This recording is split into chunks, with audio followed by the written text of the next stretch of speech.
Hello and welcome. Let's print a 3D object. Let's assume that you already have a design and you have saved your design as an STL file like I have here. I created a keychain using my initials, and the file type is .stl or stereolithography. The next step that I need to take to print my object on the 3D printers here at KSU is I need to come over to the 3D Printer OS software in this browser, and I need to create an account. So there I see a variety of different options here. I see different kinds of, it says education, etc. But really I need to click on sign in. And in this case, I actually already have an account with my faculty associated with it, my faculty rights. But I'm going to create an account using another email address I have. And I'm going to use, I'm going to go ahead and put in my name here. And I'm going to use a different email address I have so that it looks just like what you're going to see. Like that. Create an account. All right. Now I'm going to receive an email. I'll go ahead and confirm that email. Come to the top and click this button or this link. All right. And here I arrive in the files area. I see that I can add files. I see that they've given me a few files to play with. And there's some tutorials I could learn. What I'm going to do is I'm going to click Add Files. I'm going to select from my computer, and I'm going to go get that file right here and add it. All right. Now I do see that I have an option here to slice, and I'm going to just hold off on that for a second, because actually I need to add my printers. And over here I see I can make projects. I've got a lot of little options here. Under the printers, I don't see any printers. What I need to do is click these three buttons up here. And when I click those three buttons, I need to choose Add Workgroup Printers. Now you may have received a code to add printers. So on your instructions, if you find a code, then you would add it here. And so I have a code, an access code. And as soon as I add that, I see that I actually have 6 printers I can print to. And they are located in the Burris Building, room 477. So the little tag on these things tells me that. I can see a little bit about them. I can even click on this video feed to see more there, and gives me a little bit of chance to do some things. All right, now that I have printers, I actually, my slicing is an aspect of 3D printing that you may not have thought about. But when you make a 3D print, you have to tell the printer how to layer the plastic to make the object. And those layers are slices of your 3D design. So we've done the part where we made the design, but now I need to come over here and hit slice. And when I hit slice, after adding the work group, it knows that my printer is this Creality Ender 3D, and it's automatically giving me this slicing profile. There are a couple of things I need to know. Slicing does matter. It will make some differences in terms of how well my object prints. For our printers, because the air conditioner is going so strong, we need to bump the heat up.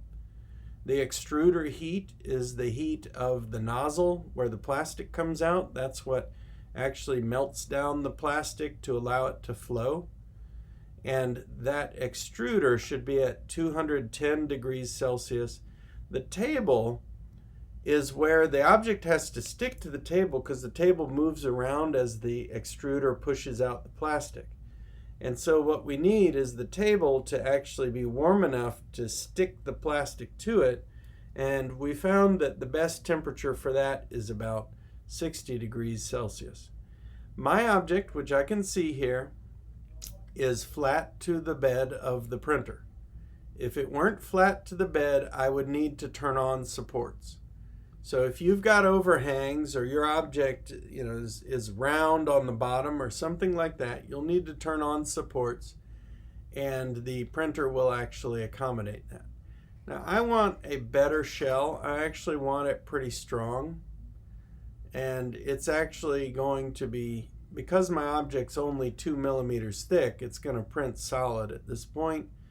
And if I want it to look nicer and be finer, it'll take more time, but I can do this layer thickness, make it thinner so that it'll look finer. So I'm going to end up with a nicer object that way. And then the infill says how thick the fill should be inside the object. Because it's a keychain and it could snap off of the keychain, I'm going to try it at 33 right now. But these are the options that you use to actually make your choices and in your print. So that's it. I can see other options, like I can see how much this would cost. I could estimate it.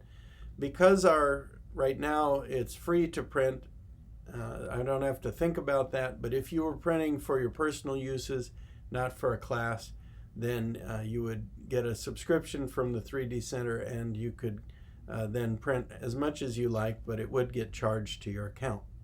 All right, so I'm going to click Slice, and the software has now made me this G-code file. Notice I have an STL file and I have a G-code file inside of my DT keychain project.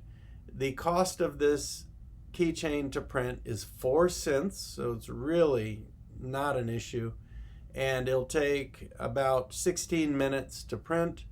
And so now I can just click print, and I can choose the printer I want to use. So let's say I want to use printer number 1. I can go over here and I can hit print. If the printer's busy, I will only see the Q button, and I will just click Q. If I'm in a class, let's say that I'm in IS 2200,